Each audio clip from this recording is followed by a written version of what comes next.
Students, अब हमने बात की है टेक्निक्स की। तो ट्रीटमेंट फॉर द फ्रैक्चर, जो अगर हम ट्रीटमेंट देखेंगे फ्रैक्चर का, वो डिपेंड करता है दो टेक्निक्स पर।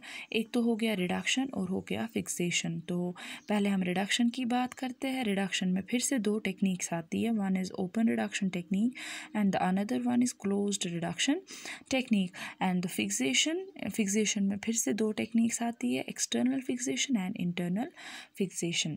देखिए, अब हम देखते हैं जो ये रिडक्शन टेक्निक है, ये बिल्कुल डिपेंड करता है, ये बिल्कुल डिपेंड होता है ओवर द फिक्सेशन। जब हम रिडक्शन करेंगे तो ज़रूरी फिक्सेशन भी करना है, खाली रिडक्शन हमें करना नहीं है। It mainly depends on each other. If there is reduction then fixation is also done, fixation is also to be done. And for the treatment we go for the reduction as well as fixation. तो इसके लिए क्या होता है students, पहले आता है open reduction. Open reduction means हम बिल्कुल बोन को एक्सपोज करते हैं, बोन के दो फ्रैक्चर्ड पार्ट्स को। पहले जो दो फ्रैक्चर्ड पार्ट्स है बोन के, इनको पहले हम रिड्यूस करते हैं। Reduce means in fractured parts को हम फिर से मिलाते हैं, इनको हम कोशिश करते हैं फिर से मिलाने की। इसके बाद होती है फिक्सेशन, उसके बाद होती है internal fixation. Means the bone, it depends. I have already discussed with you that the reduction depends on the fixation. When there is reduction, there is also fixation. So when there is open reduction, हम wound को open कर रहे हैं, bone को open कर रहे हैं, bone points को, bone ends को हम फिर से जोड़ रहे हैं, फिर से reduce कर रहे हैं। जब हमने इनको रिड्यूस किया उसके बाद हम इनके ऊपर फिक्सेशन करते हैं। That means this technique is known as open reduction with internal fixation. बिल्कुल इसमें हम क्या करते हैं स्टूडेंट्स, ओपन रिडक्शन में हम क्या करते हैं, बोन को एक्सपोज करते हैं, ओपन करते हैं, ओपन करके रिड्यूस करते हैं, फ्रैक्चर्ड पार्ट्स को रिड्यूस करते हैं, इनको फिर से हम अलाइनमेंट देते हैं। उसके बाद इसके ऊपर फिक्सेशन होती है, इंटरनली फिक्सेशन होती है। तो फिक्सेशन के लिए हम क्या यूज़ करते हैं, स्क्रिव्स, नेल्स, प्लेट्स, वायर्स।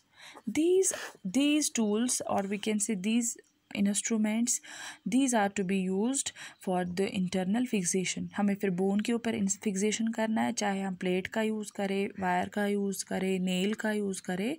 तो that technique is known as open reduction with internal fixation. Now the second is closed reduction with external fixation. Closed reduction with external fixation. What is closed reduction with external fixation? It is the technique in which the bones are to be reduced. जो fractured bones है, bone parts है, suppose this is the fractured bone, these are the two parts of fractured bone. Now in the closed reduction technique, the bones are to be reduced, the fractured parts of the bone are to be reduced externally, are to be reduced but in closed technique. हम wound को open करते नहीं हैं, हम wound को open नहीं करते हैं, हम बोन को एक्सपोज करते नहीं हैं। इसमें हम एक्सटर्नली ट्विस्ट करते हैं, एक्सटर्नली फोर्स लगाते हैं, ताकि एक्सटर्नली हम क्या करते हैं स्टूडेंट्स, मैनिपुलेट करते हैं बोन को, बिल्कुल हम अलाइनमेंट देते हैं ताकि जो ये फ्रैक्चर्ड पार्ट्स हैं ये फिर से जुड़ जाए, ताकि ये बिल्कुल नज़दीक आए। उसके बाद हम इसमें करते हैं एक्सटर्नल फिक्सेशन। अब तो हमने वूंड को ओपन करना नहीं है, वूंड ओपन हुआ नहीं है, तो इसके लिए हम क्या करते हैं स्टूडेंट्स, फिर एक्सटर्नली हम इस पे फिक्सेशन करते हैं। तो एक्सटर्नली अगर फिक्सेशन देखा जाए, इसमें होता है पैलेस्टर, मीन्स पीओपी, हम पीओपी का इस्तेमाल करते हैं। तो एक्सटर्नली हम यूज़ करते हैं पैलेस्टर, जिससे कि हमारी जो ये बोन्स की फिक्सेशन होती है which is known as external fixation, because fixation जो होती है एक्सटर्नली होती है without opening the wound. Externally हम पैलेस्टर का इस्तेमाल करते हैं, या बैंडेज होता है, गॉज बैंडेज होता है, या होता है हम कह सकते हैं बेल्ट हो सकता है, स्लिंग बेल्ट हो सकता है, या हम कह सकते हैं या तो इसमें बेल्ट भी आ सकता है, या पीओपी प्लास्टर कर सकते हैं जो कि पीओपी का बना होता है, या इसमें हम बैंडेजिंग का इस्तेमाल कर सकते हैं, जिसकी वजह से हम पेशेंट को एक्सटर्नली फिक्सेशन के लिए, ट्रीटमेंट के लिए रखते हैं।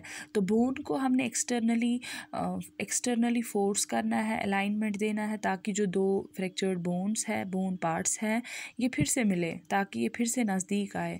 उसके बाद इसके ऊपर हम एक्सटर्नली गॉज़ का इस्तेमाल करते हैं, या स्लिंग बेल्ट का इस्तेमाल करते हैं, या प्लास्टर का इस्तेमाल करते हैं, जिसकी वजह से ये दो फ्रैक्चर्ड पार्ट्स जो है बोन की, ये वापस फिक्स होती हैं।